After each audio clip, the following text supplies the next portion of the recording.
Having an extremely high IQ isn't the gift people assume it is. Somewhere right now, a straight A student is lying awake at 2 a.m., rereading one work email 50 times, certain a single comma gave her away. Here's what's actually happening. Scientists have a name for where that feeling begins. Here's the part that surprises almost everyone. People hear the word gifted and picture Einstein. 1 in a million, a lightning strike, a once-a-generation mind. The actual number is closer to 1 in 50. The threshold Mensa uses to accept new members sits at the top 2% on a standard IQ test. Does 1 in 50 sound like a rare, mythical genius to you, or like the person sitting 2 seats away from you right now? Picture an old radio, the kind with a dial, to understand what that actually feels like from the inside. Most people's dial locks onto one station and holds it there, filtering out the static in between. Some minds are built differently. Their dial never fully locks. It keeps drifting across every frequency at once, pulling in 5 conversations, a flickering light, a half-finished thought, all layered on top of each other at the same volume. Why would a brain ever choose to run itself that way, all day, every day? That constant layered static is what a lot of people quietly live inside. Not during a crisis, during an ordinary Tuesday, at a desk, in a meeting, in a checkout line. That is a real, meaningful difference from average intelligence, not the once-a-generation mind people picture when they hear the word genius. This isn't about a handful of rare prodigies scattered across history. It's about the coworker who always finishes your sentence before you do. Do you already know someone exactly like that? The cousin who reads a contract once and spots the one clause nobody else caught. Ordinary-looking people, walking around with a mind tuned slightly differently than most. In 2018, researchers at Pitzer College, led by Ruth Karpinski, decided to look closer at exactly that group. They surveyed more than 3,700 members of American Mensa about their mental and physical health. What do you think a survey like that actually turns up? The numbers came back lopsided. Higher rates of anxiety, higher rates of mood disorders, allergies and autoimmune conditions well above the national average. What would make a sharper mind pay a physical price for it? Karpinski proposed an explanation. She called it the hyperbrain, hyperbody theory. A nervous system built for constant pattern spotting, she suggested, doesn't get an off switch once the workday ends. It's worth being honest here because the channel only means anything if the facts hold up. This was a survey, not a laboratory experiment. It shows a correlation, a pattern worth studying further, not a proven cause locked into place. But is a pattern like that easy to dismiss once you've actually seen the numbers behind it? Think about the last time you got a one-word reply back. Fine. Just that. No punctuation. Why would so little information do that to a grown adult? Your chest tightened before you even decided to feel anything about it. That reaction did not start this century. Go back 200,000 years to a small group standing at the edge of a dark tree line at dusk. Most of them see ordinary shadows and leaves and relax into the evening. Why can't the others feel it too? One of them keeps scanning, uneasy, unable to settle the way the others do. Pattern spotting like that isn't the same thing as intelligence, and it's important to say that plainly.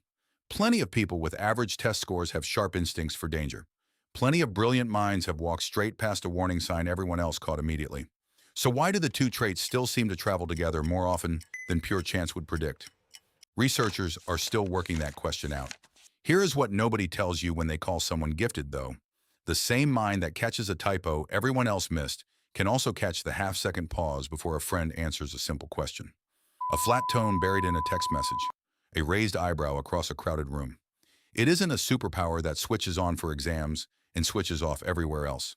It runs constantly on everything, whether the room actually contains a threat or not.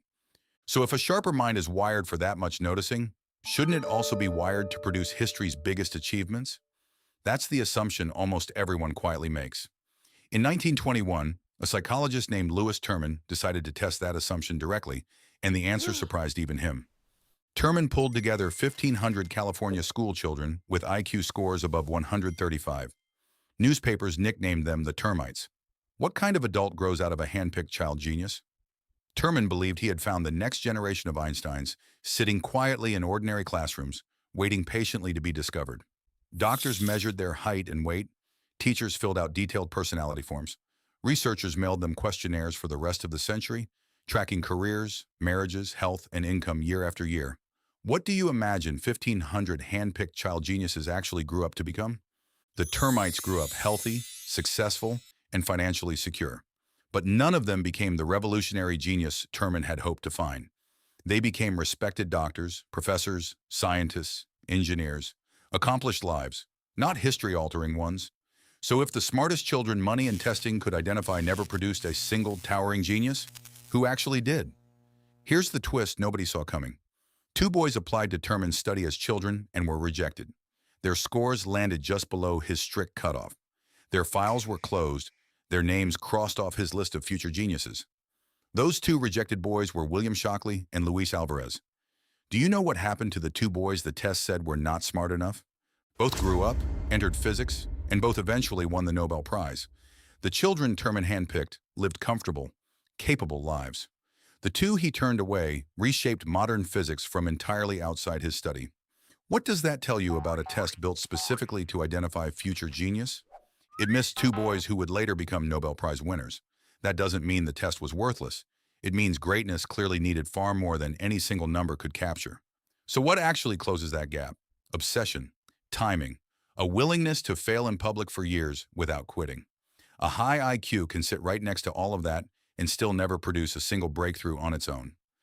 Think about the smartest person you personally know. Not the most famous person, just the smartest one. Chances are they're not the calmest person in the room. Chances are they replay conversations at midnight, word by word, long after everyone else has forgotten it happened. Does that sound like calm confidence or something else entirely? They notice the exact second a friend's voice changed on a phone call. Why does that habit look like a gift from the outside and feel like a burden from the inside, both at the exact same time? That's not a character flaw. It's a dial that never quite learned how to lock onto one station and rest there. Picture that same wiring sitting untouched thousands of years ago, long before email existed, when noticing something first actually mattered for staying alive. Nobody ever sat down and renegotiated that old setting once the world quietly changed shape around it. The mind that once could catch a warning sign the rest of the group missed, now spends its nights catching a typo in a group chat, a slightly cold reply, a silence that probably means nothing at all. Same dial. Completely different static. Isn't that a strange thing to still be carrying around all these thousands of years later? So the next time someone calls a high IQ a superpower with no downside, remember the straight A student still awake at 2 a.m. Remember the two rejected boys who quietly outthought the men who built the test meant to find them. Neither one means your mind is broken. It means your mind may process more patterns than most people consciously notice. That's not a life sentence of misery. It's a setting you can finally see clearly enough to work with, instead of quietly fighting it alone.